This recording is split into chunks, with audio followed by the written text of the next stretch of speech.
Welcome to LinkedUp, Breaking Boundaries in Education, a podcast that focuses on what is happening in education today, connecting everyone to the movers and shakers that are breaking boundaries in the education arena. Welcome, LinkedUp, Breaking Boundaries in Education here. So Jerry and I are always virtual, but today she's in a special location with our special guest. And we did, if you haven't seen it, check it out. A couple of weeks ago, we did a podcast with Monique Chisholm from Sonian. And she told us all about their amazing resources for education, their summit, which was in July. But Jerry is there at the Smithsonian, and I'm so jealous, Jerry. Tell us everything. I have FOMO today. I was definitely. Yes, I wish you were here with us because I am with an international education rock star. This is Joanne McEachen. She is in town. I'm in DC, so I'll just say she's in town. DC, yeah. You were here for the National Elementary Principal. That's right. Yes. Convention. Yes. And she was the keynote speaker. Yes. I was going to say, I saw something on social media about that. She wasn't just there for it. We have the keynote here in our presence. You got it. Yeah.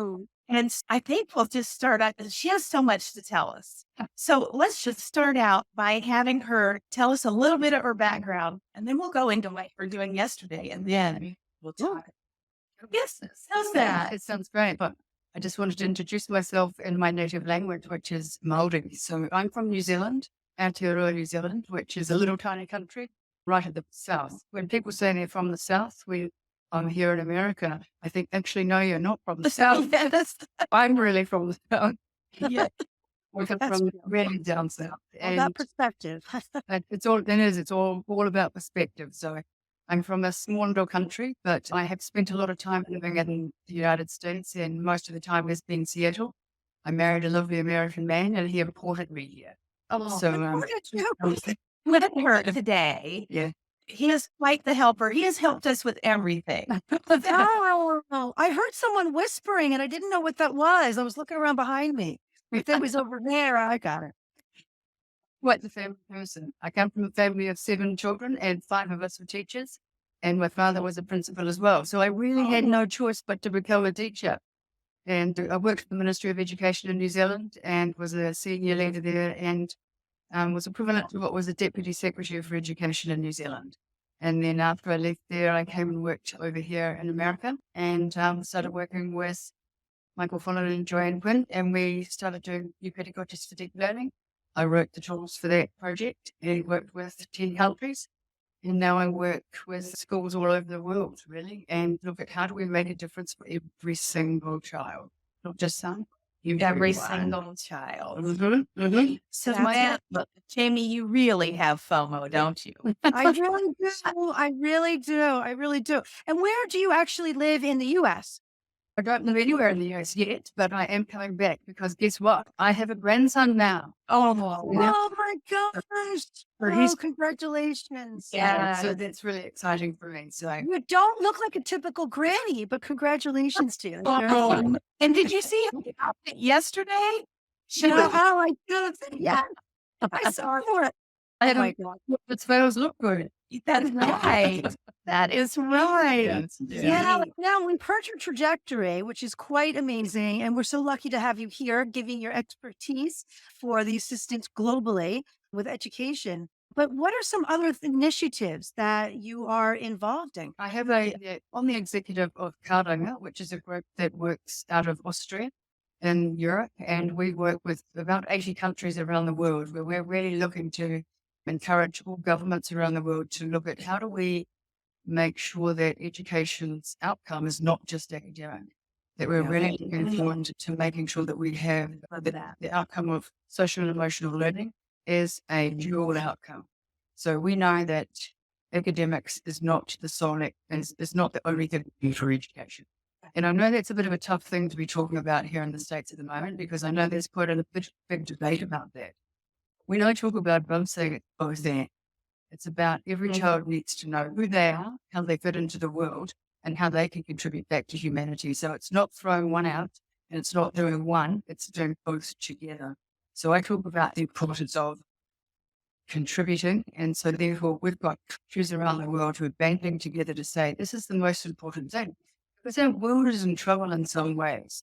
Yeah. We have wars going on, we have famine, we have inequity, we have a climate crisis. However you want to look at how it came here, we are in it. We're living it right now. So we need our kids to grow up knowing how to live in this world and what we can do about it. So our curriculum has to shift into understanding what do we do with our world as it stands today. Building relationships is essential. If you think about where we are in this world, yes, you mentioned some crises that we are in, but also we are on the brink of this amazing evolution of AI that is going to look 1,000 degrees different from what it does now. It's exploding, and I can't even imagine what the world is going to be like when our current students are adults and in the workforce, what the workforce will look like. But you mentioned that human connection, knowing who they are and being able to connect with others. That is when I'm learning from AI, that's what we get out of it. We don't know what it's going to look like, but we do know that we have to have this human connection sustained. And that's exactly what you're supporting. I think it's essential. And if you think about it, the problems that this generation is going to have to solve are unlike anything that we've ever seen before. They are huge. So we can't take the knowledge and the know-how that we've used to solve problems in the past to solve these huge issues. What do our kids need? What are you a proponent of? There's 4 things that I talk about that are really critical. And it's really interesting because every country I work with or every place I go to, it always ends up being the same thing. We start talking off and it doesn't always, they don't say the same words, but it's guaranteed by the end of it. This is what it comes out to be. The first one is around self-understanding. Know who you are and stand tall within yourself. And I think that's it. When you know who you are, you're able to confident and know what you need to do. Because nobody can tell you what to do when you leave school. You have to understand yourself. And you're going to be going through multiple different ways of living, of places to be, and how you're going to move forward in your life. Second one's around connection. How do you connect yourself, the land, the technology that's available, and your purpose for being alive? And I think once you know how to do all of those things, then you need to know the knowledge. And how do you get the knowledge you need? And that's your curriculum. Now that has to shift away from just solely subject areas. We have to lift our curriculum up into understanding, for kids to understand how to deal with those major issues that are going on in the world. And so the curriculum needs to start to move into a much more integrated approach to problem solving, to human issues, to dealing with inequity, to dealing with programming, or not programming AI, because AI will program itself, but to making sure it maintains its humanity. And then the last one is the competencies. How do those competencies enable us to show bravery and courage to make change when we see we need it? So we need to be able to, I call it, it's a word in Māori, to tangata, to stand tall and be able to make change and to be able to do the things that we know need to happen and not just sit by and just to wait. And especially as women leaders, we all need to stand together and make that change. We do. And educators have stood by and waited. No, we haven't got time for that now. Yes, that's right. And how do we create that sense of urgency among educators and educational leaders? If we don't do it, it's going to pass us by and we will have the AI taking it over for us. And I think that we're clear about that. And I think one of the things is that we have an opportunity to actually influence what happens in education, to influence what the opportunities are. And if we don't, it'll happen to us. So take a pick. I heard someone say, if we don't teach kids how to use technology to teach it. That's exactly right. Yes. And that's scary. It is scary. And I think I talk about the importance of how we program AI now. And if we don't have an influence of that, I think teachers basically are really human beings. The teachers I've ever met love kids and actually like. So I think we are probably one of the professions in the world that has the most to offer. And yet we're quiet. Yeah. So I want people to find their voice right now. I want people to stand up and say what's really important in life right now. And that's about the human side. That's about kids and what they need. Because if we don't, who will?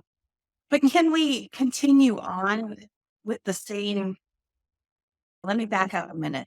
So a few years ago, I was in charge of school redesign, and we told the teachers, let's redesign it. We brought in design thinkers.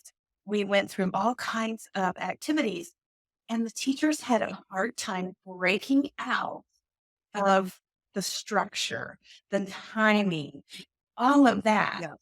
So are we going to be able to do all of this with the same structure? Is it going to really need to change in a big way? Yeah. We need a new set of tools. We need a new set of tools to help us think differently. Yes. And I think that's what I've been doing the last few years, is creating a set of tools to help us look at things differently. Because if we use the old ways of thinking, exactly, that's what's going to happen. Because teachers have been through the old system and not been exceedingly successful. So they can't see any other way to live. You can't be what you can't see. So what I've done is I've described what it looks like to know who you are in a different way. I've described what it looks like to connect in a different way. I've described what it looks like to be competent in a different way.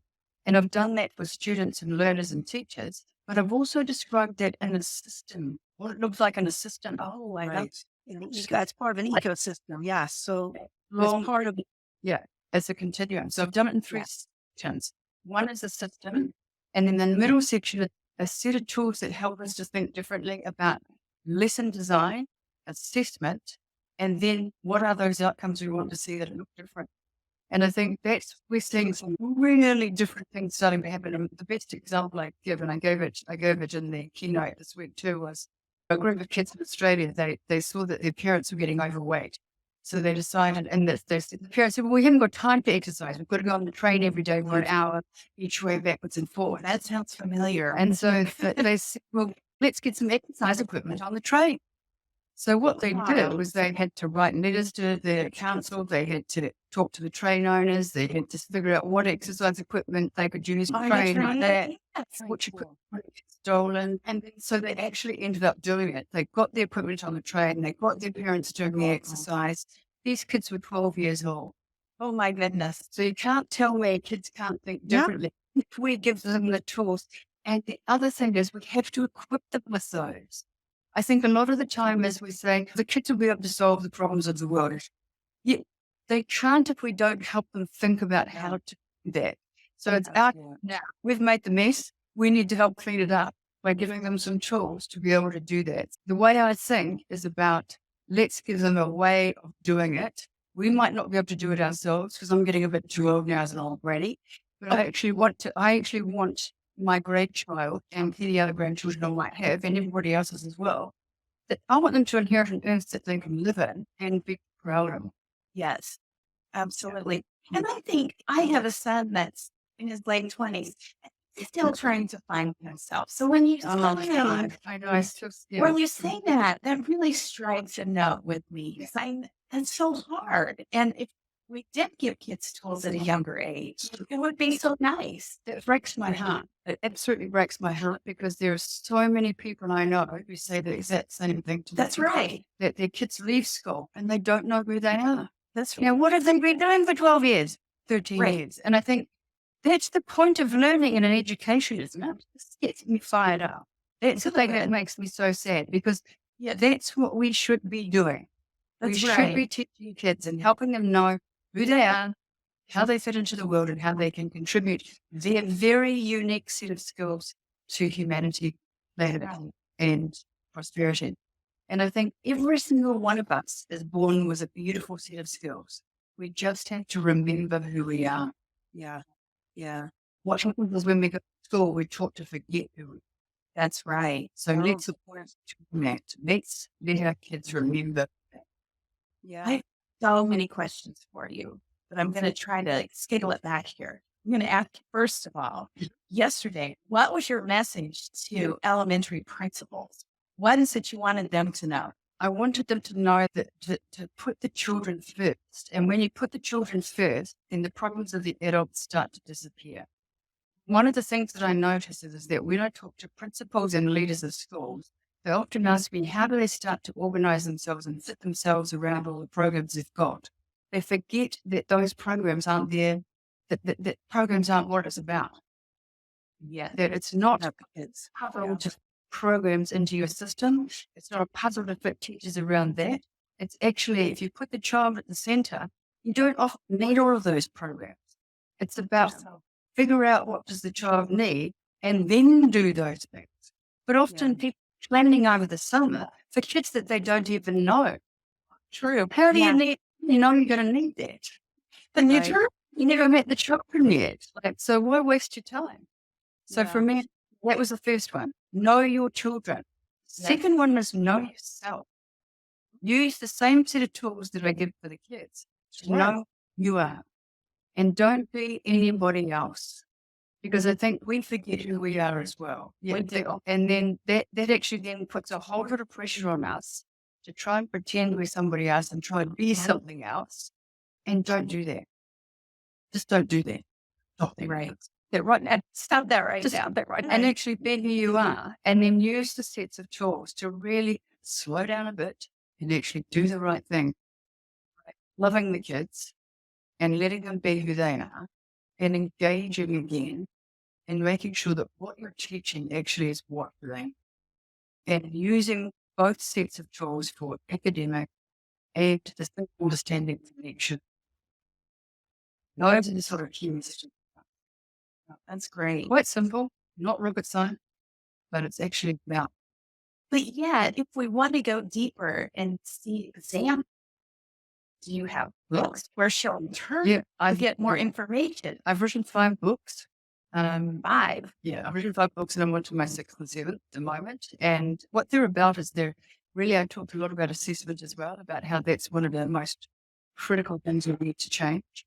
And so the next book I wrote was called Making the Measurable Important, not the important measurements of the I don't work. And then that's great. Yeah. So basically there's ways to show how to do that and then I've got the other books are about case studies as well, about how we've done it in different places. And there's tools inside those as well.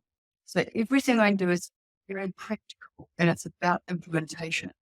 I talk at high level when I'm doing a keynote or when I'm doing things like this because I can't give all the detail. But everything I've ever written is about what you do in the classroom and what you do in your school and then what you do in the district level. So I talk about how we do it at all layers of the system because I've been at all layers of the system. And when we don't have tools, it's really hard to do it. It is. And it's hard. We expect people to know what to do. And actually, I didn't know what to do when I was a teacher or a principal. When I first became that, I had to figure it out. Nobody told me. And we think that people know. And actually, it's really hard to know. It's a hard job to figure it all out because it is a human job as well. So you get your sort of like the theory, but actually, what does it look like in practice? I often go to keynote speaking and they say, oh, you do this. But then I think, where's your backup for that? How do I do that? So everything I say, I've got tools to help back it up. I've got case studies to show what it works. And I have got data to show the success that we have had in every system we have worked in. And kids' stories, teachers' stories. And I can't tell you how many times I've been accosted in bathrooms by teachers coming up to me and telling me how I've changed their lives and how they love teaching you. Oh, and to me, that makes my day. Absolutely. Yeah. That makes all the difference. Yeah. What is it we need to stop doing then? Stop doing so much and just start thinking about what actually matters. And firstly, know your children. Because if you know your children, then you can have their curriculum. Because they actually know probably more than you think that. And we're wasting our time. Get rid of pacing guides. I'm saying that really bluntly. Get rid of pacing guides. Don't rely on standardized testing as the only form of assessment because if you went to the doctor and you had high blood pressure and that was the only measure that they used, and you need open heart surgery based on that, would you believe? Or would you ask for some more? Right. What we're doing at the moment is criminal for kids because we're only saying one piece of evidence is the only reason we're making judgments on. Right. So what I say is labeling it. So I say we need a broader set of tools to understand our kids and to use that information.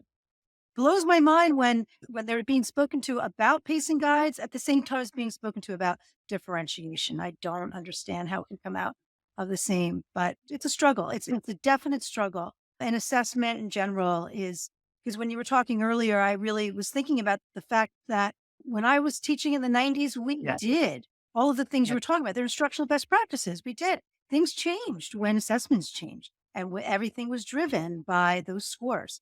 Education, the instructional practices of teachers went down. It changed because they were forced to do things in the classroom that they didn't normally do. And things changed at that point. We got to get it back. We absolutely have to get it back to not spoon feeding kids, but giving students the opportunity to take learning into their own hands so they can become those essential problem solvers that we need them to be. And I think differentiate in our instructional practice, but we don't differentiate in our assessment. So it doesn't make sense, does it? No, It really doesn't make sense. Yeah. So I think that things to really consider and just think about. And I think we've got evidence in multiple countries of how that's done, and it works really well. And those countries still survive. And those people still survive and they're still very successful. So I think it's opening our minds to think about alternative ways of doing things. Being stuck in one way of doing things, because I think people become very miserable if they have to just do one thing in one way only. And they're not allowed to have the creativity to do that. And what that's saying is we don't trust you as a teacher. It was actually, I want to, teachers. right? And I think we have to give them that autonomy. And we trust teachers. Yeah. Because I believe in them, and I believe that they can do this job if we give them the opportunity. That's right. Where are you? Who do you talk to next? Tomorrow I'm off to San Francisco, and I'm off to a group of 65 superintendents. And what do they need to know? They need to do probably the same thing. They need to know that they can trust their schools, they can trust they can trust their principals and their administrators. And because what I say to everybody is that the people who know their children the best are their local communities, their principals, their teachers. And if we let them know their children and actually respond to their needs, then we see a change in outcome. Yes, and there's no silver bullet. There's no silver bullet. There is no silver bullet. It's hard work. The work I do is extremely hard. And when people start working with me, I say to them, don't expect this to be easy journey. It's a tough journey because we're really retraining our minds and looking at unlearning and relearning how to teach again and how to connect again with our communities, how to connect again differently with our kids. But it's so rewarding. And once you start, there is no turning back. And so what we're really looking for is, can we ensure that every child can be successful? And that starts with the superintendent, to the principal, to the teacher, to the parent, and to the child. And it's the most rewarding job you could ever have. That's right. Yes, I truly believe that. As we start to wrap this up today, we always like to ask our guests, in all the work that you've done all around the world, what has become clear to you? If you could distill it down into something, what's the thing that is really clear? That children are wanting to change the world, that they actually want to do this now. And what's happening is that we are holding them back if we don't give them these opportunities. Yes, absolutely. They are desperate to do this. And learning starts for them after 3 o'clock if we don't. That's true. That's very true. Before you go, we just have to ask you, because we just came from ISSE. And I don't know, were you at ISSE? I wasn't at it. No, because I was. Now, you know, there's thousands of people there. And you couldn't go 30 seconds without hearing AI. So we had some people that were scared to death of it. They wanted to put their hand in the sand, and this too shall pass. At what house? No. And there are others that are saying we got to get on the edge of this. How do you see AI affecting our average classroom teacher or principal? What are we going to see here? AI will change every single thing about education in the next 2 or 3 years. And 2 or 3 years. Oh, so this is. Oh, yes, it's here. It's here. It's changed my life. It changes everything I've been doing with my work. And we cannot look at it as though it's about plagiarism or anything like that. It's about how we teach children to think and how we teach children how to question and how we teach children how to understand the world around them and how to think. And so I wrote a paper about 10 years ago about this and said, what will come is about how do we actually teach each other to interact, and how do we work in a space that we are looking at what's true, what's real, what's important in life. And there's about 10 things kids need to learn about, and this is one of them. And I wrote a paper with the head of state from Finland and from one of the states in India, and we talked about creating a global curriculum. And it's registered local agency. Basically, the area of technology is one of the areas that we need to look at together as a globe, because we are so interconnected. Right. And if we don't start doing this together, we've lost the game. And so I say to teachers, let's all move into this together. Let's talk about it. Don't put your head in the sand, because it's coming. And don't be frightened, because we have to embrace this, because every other profession is, and we will lose the game if we don't participate with this work. Yes, that's excellent. Jojo, it has been wonderful to have you here on the LinkedUp podcast and to have you in America. And I'm so honored to meet you and hear about all of your work. Now I'm heading out immediately to Amazon. Is that where I'm going to get your book?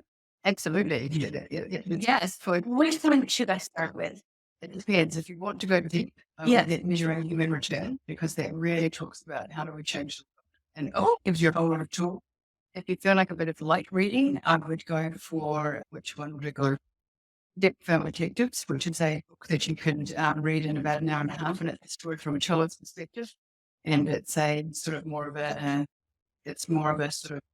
feels like it's more of a sort of a story.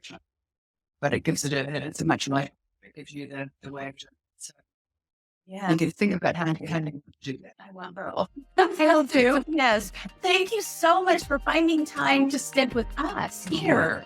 And we really want to spread the news of what you're doing. And I hope more and more people are impacted by this, because this is the kind of education we need moving forward. Thank you so much. It's been a pleasure to be here. Thank you for listening.